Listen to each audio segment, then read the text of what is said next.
Trying to shut it back down.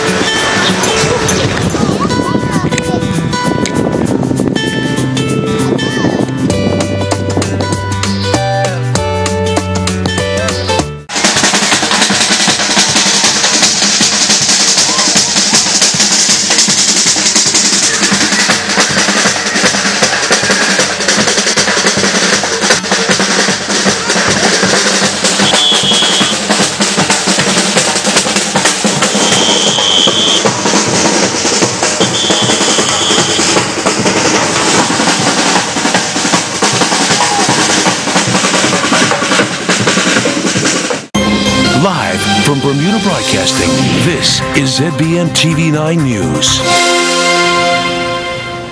Good evening, everyone. It's Monday, October the 9th, 2017. I'm Diane Brewer, and thank you for joining us tonight.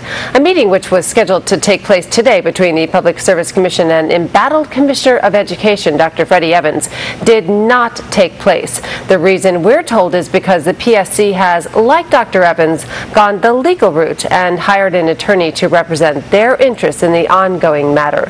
The Ministry of Education last week issued a statement saying it can confirm that Dr. Freddie Evans has been relieved of his duties as Commissioner of Education. The PSC itself issued Dr. Evans a letter indicating it was recommending that he be appointed to his former post of Assistant Director. Then last Thursday, the PSC sent out another letter to both Dr. Evans and Mrs. Valerie Robinson James, Permanent Secretary at the Ministry of Education, indicating that Dr. Evans had not been terminated from his position as Commissioner of Education, nor was he confirmed. This all came after attorney Mark Deal, representing Dr. Evans, advised the PSC that it had no authority to terminate Dr. Evans during his probation, since in accordance with his contract and the civil service regulations, only the governor could do that.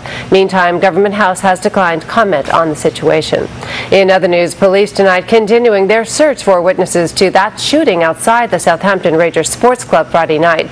The 36-year-old female and 33-year-old male that were shot have been discharged from hospital after police reported at 8:32 p.m. Friday, two males dressed in dark clothing on a light-colored motorcycle rode into the parking area of the club, opened fire, and then left traveling east on Horseshoe Road. As a result, the pair were taken to the hospital for non-life-threatening injuries. Now, police, up until this point, have had very limited success in speaking to individuals around this incident and would like to communicate with anyone who may have seen the incident or who may have any information on the planning or execution of the shooting. The number to call is 295-0011, or they can always call the confidential Crime Stoppers hotline at 800-8477.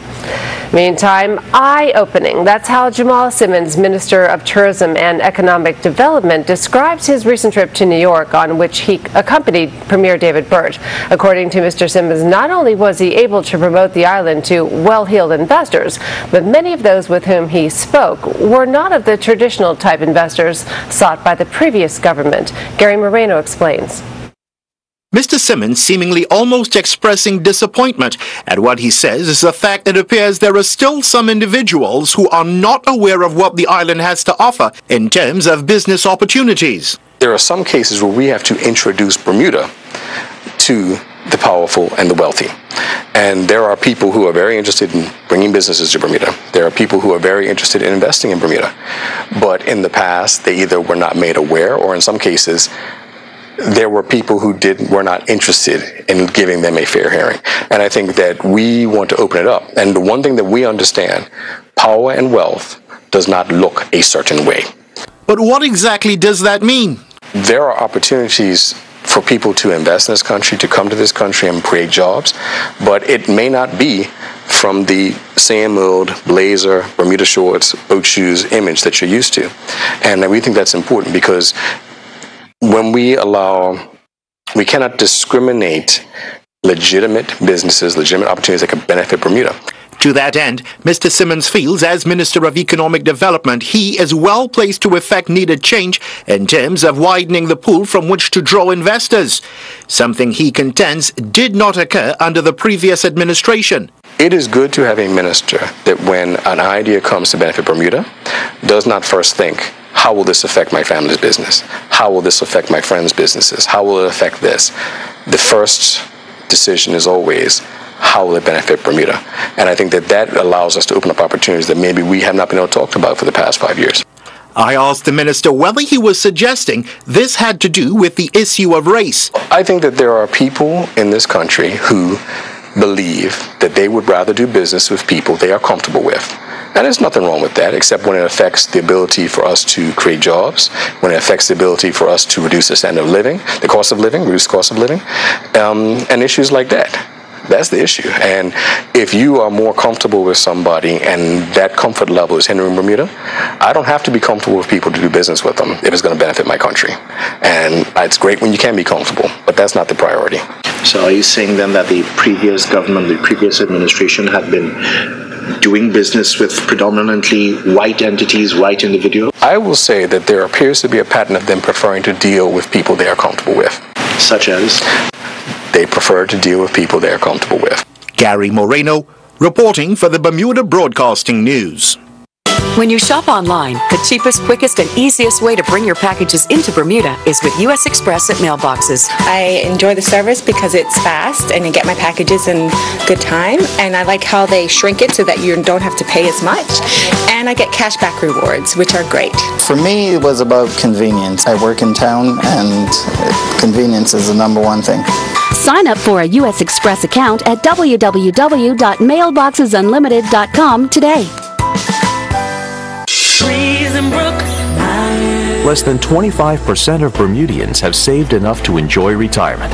Yes, it's easy to come up with excuses. Credit card debt, children's education, low wages. Although these things can put a strain on your budgets, they don't make it impossible to save. At Friesenbrook Meyer, we'll show you how. And it's never too late. Call us for a free, no-obligation consultation today. Friesenbrook Meyer, covering possibility. Looking for a challenge, new adventures, forge lifelong friendships, and earn an extra $5,000 to $6,000 a year? Good stuff. Be a part of a proud and honorable legacy of service. The Royal Bermuda Regiment is seeking volunteers. Let's go, guys! Call us at 238-1045 or visit bermudaregiment.bm. The Royal Bermuda Regiment, your regiment. 2 hurricanes have devastated large parts of the Caribbean. Now Bermuda has a chance to help out. On Thursday, October the 12th, Bermuda Broadcasting will host the West Indian Association's live telethon in aid of Caribbean hurricane relief, Give from the Heart. Live from 6 p.m. on ZFB TV 7 and Power 95 FM radio. It will include music, exclusive reports, and eyewitness accounts. Show your support on Thursday and give from the heart. Welcome back. The Minister of Education, Diallo Rabane, delivered the National Training Board's annual report in the House. The minister explains why national certification is so important. What I announced was the National Training Board annual report that was done. What I did point out was that national certification is still not in place. And for those of us out there who don't understand national certification, it's a certification that's put in place to ensure that the playing field is leveled for anyone that's coming to Bermuda. They have to be required to attain a certain level of certification that is equivalent to what Bermudians have. So there's an even playing field when it comes to hiring. I was very, very disappointed to find out that even after announcing by the government last year July, that national certification would be in place by September 2016. It's still not in place, but it will come into effect under this government. I've been talking with Workforce Development. We've been working very diligently on it, and we're looking at October 31st as the first start of phasing in this certification. So what we can look forward to is both Bermudians and non-Bermudians having to prove that they're at a certain certification before they can work in Bermuda. Do you have any concerns that there may be a large proportion of people that can't make those certifications? Well, because it's a government initiative, it's very important for us to get Bermudians up to scratch with this. And there will be training programs to bring Bermudians who don't necessarily make it up to the standard into alignment with what our national certification is. But rest rest assured, we will not leave any Bermudian behind. This is being put in place so employers cannot just utilize the fact that they're bringing in a foreign person or foreign worker to do the work that a Bermudian can do. And this will give us further ways to point out that, hey, both people have to be certified to the same standard. Now what is the excuse for not hiring a Bermudian? Plus, any comment on the situation regarding Dr. Freddie Evans? There's no comment coming from me. As you know, it's a personnel matter, and that is not the remit of the minister at this time. And so I just get my updates from the Department of Education, just like everyone else. It's an ongoing matter that's being closely monitored, and I'm sure that there will be a forthcoming statement, official statement, in due course once we get to the bottom of everything that is going on. Health Minister Kim Wilson officially launched a Mental Health Awareness Week today. This year's theme is mental health in the workplace. This year, the focus is on mental health in the workplace, which is highly relevant in our community. We think of mental illness as a private issue. In fact, I think many of us would shy away from talking about our emotions and our mental well-being at work, for fear of discrimination or being seen as weak, make mental illness a very silent menace.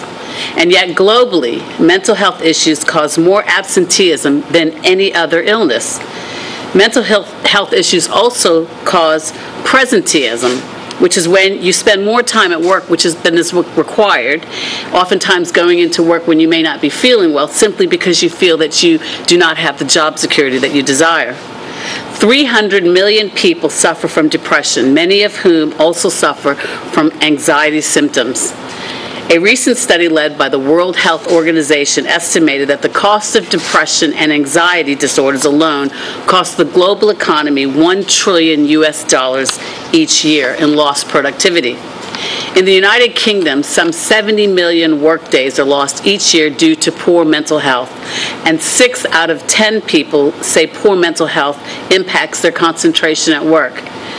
Not only do we feel better with good mental health, but our employers benefit from improved productivity. So we know this. Why is mental health a bigger conversation in our community and our businesses? There's a stigma people feel with mental health illnesses. It speaks deeply to us about our fears of not being strong or not being able to cope. Mental health problems must be considered to be just as important as physical health problems, because at the end of the day, it is an illness just like any other illness. It is frequently curable and always manageable, but it can be acknowledged, it has to be acknowledged first so that you can get the help and the support that you need. I'm here today to encourage businesses to do their part in making the mental health and wellness of their staff a priority. Oftentimes, businesses have a litany of initiatives to raise awareness with staff, stressing the importance of health and safety, such as working things insofar as helping people understand where's the fire exit if there's going to be a fire, or you see flyers around saying wash your hands for 30 seconds, et cetera, et cetera. Health and safety issues, you always see that businesses have those type of strategies and initiatives, but it's equally as important for businesses to develop initiatives designed to raise awareness of the importance of mental health in the workplace. And take note, Bermuda's Skyport wishes to advise travelers that the long-term parking lot at the Ella Wade International Airport is closed until further notice due to flooding that has been caused by the excessively high tides that the island is presently experiencing. If you have parked in the long-term parking lot, please arrange to have your vehicle removed as soon as possible to avoid water damage, end quote. Once again, coming from Skyport. And turning to weather news, more beautiful sunny days ahead. Here's the latest from AccuWeather headquarters. AccuWeather is presented by BF&M Insurance Group. We now go to AccuWeather headquarters. This AccuWeather forecast is brought to you by the BF&M Insurance Group, and we are glad you're tuning in here on ZBM today. We have some fairly decent weather. A couple of showers are out there, but the good news is that we are avoiding any major tropical trouble. Want to mention this is Tropical Storm Ophelia, and Ophelia is a snoozer as it's going to stay far from land. It may become a hurricane but it's so far out there, it's not even moving in our direction. So it's a non-issue for us in Bermuda, but it is the newest, latest named storm. Also, some of the clouds and cluster of showers is hidden behind the banner there. That is all that remains of former Hurricane Nate. It made landfall in the U.S. twice, southeast Louisiana, then again into the coast of Mississippi as a Category 1 hurricane, 85-mile-per-hour winds back Saturday night into early Sunday morning. But that's not our issue. You can see some of the rain tied to that. That stays away. We're dealing with some spotty showers, nothing too widespread. And this big cluster of disturbed weather to our southeast is going to stay to our southeast. We don't expect it to become much of a factor for us. It is an area of disturbed weather, but it's probably not tight enough. It's probably not cohesive enough to become a tropical system. So here we are with the current conditions. 79 degrees, looking good out there in St. George's, Somerset, the Dockyard, and then also into Hamilton. Humidity around 71% for most of us, and the wind is somewhat active still from the southeast at 10 to 15. Water temp 78, no change since Friday, if memory serves. The waves on the inside of the reef around 1 to 2, but waves on the outside 2 to 4, becoming 3 to 5 feet. So there's a little bit of a chop to the water out there. Partly cloudy and a warm night. Temps drop to 76. And as we turn the page to our day tomorrow. This is Tuesday. Beautiful day. Very nice out there. Any showers will be extremely scarce. Most will probably stay over the water, and the fish don't care. So it looks like a great day for us. And high tide, back around midday we had one. Low tide coming up soon, 6:26 p.m. And the next high tide just after midnight for the early risers on Tuesday. You want to head out there, look for some sand dollars. Maybe you'll find a few. We have low tide at 6:24 a.m. So it looks like a nice time. Across the northeast part of the continent, things are turning quieter on the back end of the showers that were once tied to Nate, and elsewhere, again, far, far to the east, tropical storm, a non-issue for us. A couple of showers here and there into Jamaica and Trinidad and Tobago and the windwards. The extended forecast looks pretty nice. So you'll notice we don't have any of those raindrops here. Now, there could be some isolated sprinkles or a brief downpour at some point, but there's not much forcing in the atmosphere to promote showers of any widespread nature. Pretty consistent, 80 for your high, mid-70s for lows, maybe 3 or 4 extra clouds into Friday and Saturday. We want to remind you can get plenty of news and weather and some good music to listen to on Ocean 89, Power 95, and Inspire 105. AccuWeather was presented by BF&M Insurance Group.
This spring, as you make the transition from your living room to your patio, bring a touch of class to your outdoor living space with a new patio set from Big Savings Zone. Our new line of outdoor furniture features a wide range of sectional sofas, round and rectangular dining tables, as well as matching chairs and umbrellas. Ashke's outdoor furniture is crafted for comfort and durability, boasting a state-of-the-art rust-free finish for years of enjoyment. Exclusively available at Big Savings Zone, Southside St. David's. Step into the next generation of sinks, faucets, tubs, and more with the bold look of Kohler. Choose from a range of whole room solutions or let an individual piece be your guide for a feel-good, look-good quality. Pure inspiration at your fingertips. Kohler's Next Generation Showroom at BAC. Hi, I'm Charles Webb, inviting you to join me on Monday nights at 8 for Season 2 of Inside Bermuda Homes starting October 16th, a program showing how Bermuda lives. That's Monday nights at 8 on ZBM TV9, October 16th for Inside Bermuda Homes.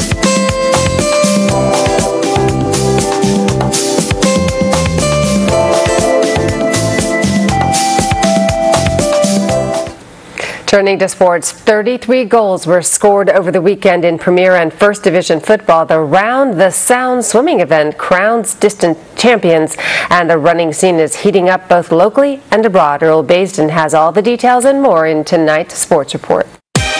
The PHC Zebras defeated the North Village Rams 4-0 at Bernard Park yesterday in Bermuda Football Association Premier Division action. Marco Warren gave the visitors the lead when he converted from the penalty spot in the 11th minute. The second goal did not come until the 74th minute when Naeem Griffith scored a header from a corner. 4 minutes later it was 3-0 through an own goal, and then Warren would finish the game off with a spectacular volley in the 87th minute. In other Premier Division action yesterday, it was Young Men's Social Club 1, Flanagan's Onions 4, Devonshire Cougars 0, Robin Hood 0, Crossroads 0, Boulevard Blazers 4. And on Saturday afternoon at the Somerset Cricket Club, it was Somerset Trojans 0, Dandy Town Hornets 2. In First Division play at Police Field yesterday, BAA got a goal from Tyrell Burgess, Shamori Simons, and Mariko Iris as they defeated the Devonshire Colts 3-0. In other First Division matches, it was Paget Lions 3, St. George's Colts 2, Wolves 0, Southampton Rangers 0, Hamilton Parish 1, Somerset Eagles 2,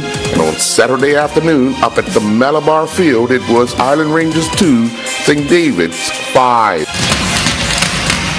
Eric Soraya and Aline Manawi are the 2017 Zobik Round the Sound Swimming 10K male and female champions. Soraya sporting cuts he received off a reef he got a little too close to, clocked a winning time of 2 hours, 16 minutes and 9 seconds. Manawi was the 6th swimmer to cross the line, stopping the clock in 2 hours, 32 minutes and 15 seconds. Annie Fitch and Oliver Vito are the 7.25K female and male champions. Fitch was the first swimmer across the line from that distance. She clocked 2 hours, 17 minutes and 23 seconds, while Vito was third overall in 2 hours, 31 minutes and 13 seconds. The 4K male and female champions were David Lees and Suzanne Hine. Lees clocked a time of 1 hour, 4 minutes and 27 seconds, while Hine was third overall in a time of 1 hour, 5 minutes and 16 seconds. Trey Simons ran to victory in the Cedric Walker HBCU Cross Country Challenge, while Juma Machette finished 38th. Representing Morehouse College, Simons covered the men's 7.71K cross country course in a time of 25:48. Meanwhile, the Bermuda National Athletics Association's cross country season resumed with runners competing on the Fort Scouer course in the West End on Saturday. Sean Trott won the men's open 4K mile run, clocking a time of 26:09. Oliver Kemp was second in 34:10. Gail Lindsay won the women's open 3-mile race with a time of 23:08. Rachel Tomisi was second, stopping the clock in 32:13, and Yvette Donnie was third in 38:43. The Macro Shop Dash at Sunset took place at the National Sports Center on Friday evening. Catherine Bean Rosario won the 10-11 girls race, stopping the clock in a time of 6:32. Finishing second was Rachel Highland in 6:35, while Zari Otterbread finished third in a time of 7:10. The 10-11 boys race was won by Jalen Grant, who was clocked in a time of 6:06. Kari Sharif was second in 6:12, while Joshua Wilson finished third in a time of 6:21. The Bermuda Bicycle Association's 2017 road race season resumed with the Madison Criterium at Southside yesterday morning. Dominic Mayo won the adult male race, stopping the clock in a time of 39:59.6. Caden Hopkins crossed the line second in 40:38.8, and Darren Glassford finished third in 41:06.0. Ashley Stwanek rode to victory in the women's A division race when she stopped the clock in 30:40.3. Louise Wells finished second, 1 lap down in a time of 31:41.6. Claire McDevitt, also a lap down, finished third in a time of 33:03.6. The Bermuda Equestrian Federation's 2017-18 season got underway at the National Equestrian Center on Vesey Street with the back-to-school horse jumping show. Rodrigo riding Casanova won the Hunter over the fence 2 feet class. Lauren Saudup and Maximus was second, while Tyler James riding Hey Dude was third. The Hunter over the fences 2 feet 6 inch class was won by Jess Heuser riding Lead Story. Dale Rochester and Good as Girl finished second, and Rebecca Bartoletti finished third riding Phenomenal AV. Action resumed in the Bermuda Karting Club season at the Rubis Southside Motorsports Park yesterday. It was 3 different winners in the cadet class races, with Niall Bean, Jacob Hine, and Nathan DaCosta all picking up a win. Jason North took the checkered flag 3 times in the tag senior class. Scott Barnes drove to victory 3 times in the L206 senior class, with Bobby DaCosta winning 2 races in the L206 Masters class. Travis Lewis won the other race. Ryan Burgess won all 3 races in the tag junior class, with Ryan Rebello winning 2 stock Honda shifter class races. Ryan Lopes won the other. Shannon Casey won all 3 races in the modified shifter class. The Bermuda Rugby Football Union hosted a friendly 4 Nations Ladies Touch Rugby tournament at the National Sports Center on Saturday. The decider came down to a tight game between the 2 undefeated teams, which were the Onions, who defeated the World 10-7. The Onions got try from Amanda Swan and Melissa Field, while the World's try came from Sharice Brashear, which was converted by Nikki Pally. Following on from the ladies, an old tradition in local rugby saw the men's Onions, which are made up of locals, take on the Limeys, the rest of the world. The final was won by the Onions 24-10. It was a fitting result in a well-contested game played in good spirits. A total of 256 points were scored in a doubleheader inside the Summersfield Academy Gymnasium as the 2017-18 Bermuda Basketball Elite City League season continued. Game 1 last evening saw the Panthers defeat the Lions 71-64. The Panthers were led by Cameron James, who had a game-high 26 points, while the Lions got 18 points from Kareem O'Connor. Game 2 saw the Storm defeat the Warriors 64-57. I'm Earl Baisden with Bermuda Broadcasting Sports. Island Soul, where fashion meets comfort. Island Soul provides fashionable footwear hand-selected by our podiatrist that offers premium comfort. Located at 60 Victoria Street, Hamilton, Island Soul contains a friendly trained staff prepared to assist you with our vast selection of footwear, both male and female, with all sizes and widths available. Compression and travel socks, amongst other accessories, are also available in addition to a shoe modification and repair service, making Island Soul a one-stop shop for all your footwear needs. 2 hurricanes have devastated large parts of the Caribbean. Now Bermuda has a chance to help out. On Thursday, October the 12th, Bermuda Broadcasting will host the West Indian Association's live telethon in aid of Caribbean hurricane relief, Give from the Heart. Live from 6 p.m. on ZFB TV 7 and Power 95 FM radio. It will include music, exclusive reports, and eyewitness accounts. Show your support on Thursday and give from the heart. Bermuda Broadcasting streams the news live on Facebook. Go to Facebook and look up ZBM News 9 and press the like button. You'll get notifications just before the news starts each night.